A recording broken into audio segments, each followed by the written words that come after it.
बिटिया ऐसे कहाँ भाग रही है? पापा पापा। नीलम और राघव अपनी बेटी को बहुत प्यार करते थे और चाहते थे कि वो अच्छी से अच्छी जिंदगी अपने बेटी को दे, और यही बात राघव को सताया करती थी। हमारी मीना की भी किस्मत हमारी तरह फूटी है। ऐसे क्यों बोल रहे हो आप? मैं ठहरा कबाड़ी, मेरे पास तो राशन तक के पैसे नहीं होते। भला हम मीना को अच्छी जिंदगी कैसे दे पाएंगे?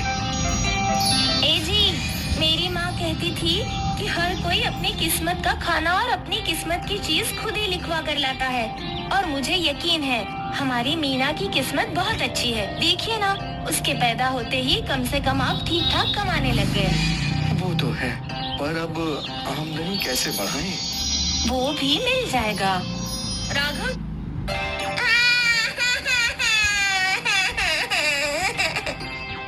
मीना आइसक्रीम खाने की जिद कर रही थी, तभी राघव घर लौटा।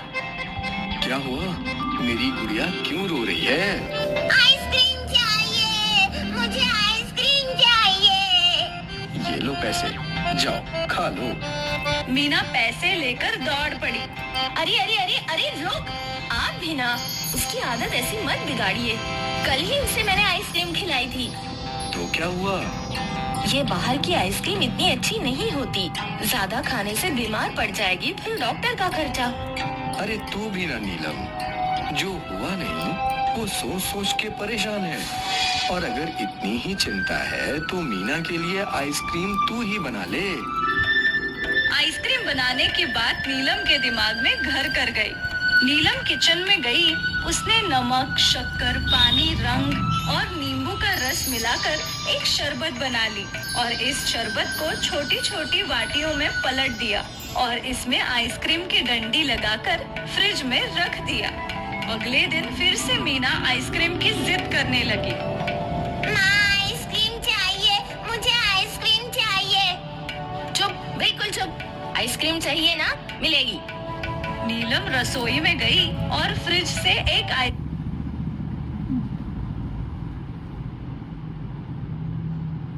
निकालकर उसने मीना को दे दिया। ये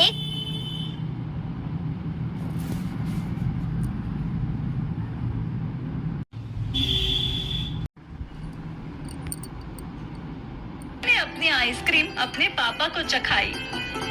वाह, ये तो बढ़िया है। वाह नीलम, तुम तो आइसक्रीम वालों से भी अच्छी आइसक्रीम बनाती हो। तुम्हें तो ये आइसक्रीम बनाकर बेचनी चाहिए। कुछ भी, मैंने तो बस अपनी बेटी के लिए आइसक्रीम बनाने की कोशिश की। मैं मजाक नहीं कर रहा हूँ, तुम्हें सच में आइसक्रीम बनाकर बेचनी चाहिए। आइसक्रीम सच में बहुत अच्छी बनी थी, पर नीलम को लग रहा था कि शायद राघव मजाक कर रहा है। खैर, अगले दिन मीना अपनी 2 सहेलियों को आइसक्रीम खाने घर लाई। मुझे आइसक्रीम चाहिए, राधा और पिंकी को भी। नीलम रसोई में गई और फ्रिज में से 3 आइसक्रीम निकाल लाई और तीनों बच्चों को आइसक्रीम दे दी। तुम लोग टेस्ट तो करो। उसकी सहेलियों ने चखा। कैसी है? बहुत अच्छी है, दुकान से भी अच्छी। आंटी, आप हमें रोज आइसक्रीम देंगी क्या? नीलम सोच में पड़ गई। शायद राघव सही बोल रहा था, उसे आइसक्रीम का व्यापार करना ही चाहिए। शाम को जब राघव घर लौटा, आज मीना की सहेलियों ने भी आइसक्रीम खाई। उन्हें भी बहुत अच्छी लगी। अच्छी तो वो है ही।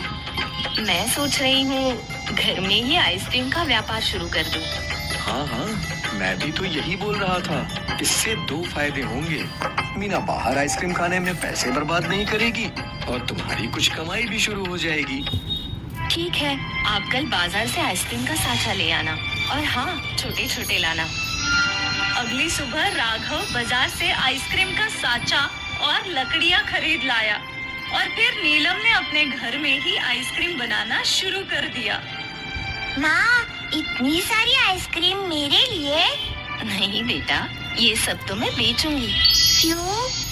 क्योंकि मैं चाहती हूँ कि बच्चों को सेहत के लिए अच्छी आइसक्रीम मिले। कितने की बेचोगी? तू बता। 1 रुपए। ठीक है, 1 रुपए की 1। मैं अभी अपने सारे दोस्तों को बोल कर आती हूँ। और नन्ही मीना दौड़ पड़ी। कुछ देर बाद वो अपने कई दोस्तों के साथ घर लौटी। आंटी, मुझे 1 रुपए वाली आइसक्रीम चाहिए।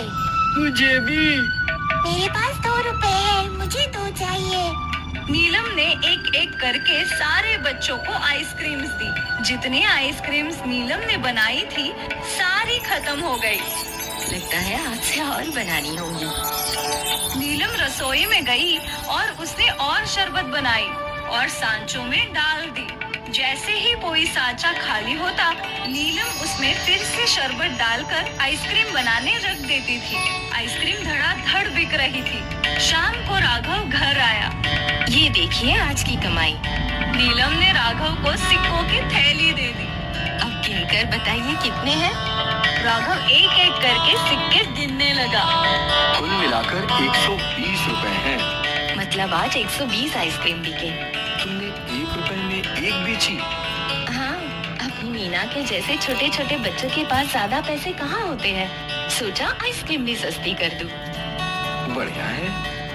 अब से हर दिन नीलम आइसक्रीम बनाकर बेचा करती थी और शाम होने पर राघव से सिक्के गिनवाया करती थी। आज 300 रुपए हुए हैं। वाह, ये सिलसिला चलता रहा और कुछ दिनों बाद नीलम ने एक दिन के 500 रुपए कमा लिए। अब हमें बड़ा फ्रिज ले लेना चाहिए। कल ही देख आया हूँ, 5000 का है। कल चलते हैं लेने। अगले दिन राघव के घर में बड़ा फ्रिज आ गया और उन्होंने ढेर सारे आइसक्रीम के साँचे भी खरीद लिए। अब नीलम गांव के बच्चों को भी आइसक्रीम बेचा करती थी और दूसरे गांव के आइसक्रीम के व्यापारियों को भी आइसक्रीम बेचा करती थी। दीदी, हमको 200 आइसक्रीम दे दो और हमको 300। अब राघव भी नीलम की मदद करता था। वो दोनों मिलकर आइसक्रीम का ही व्यापार करने लगे। कुछ ही महीनों में 1 रुपए वाली आइसक्रीम का व्यापार बहुत बढ़ गया। इतना कि अब नीलम और राघव ने अपनी फैक्ट्री डाल ली।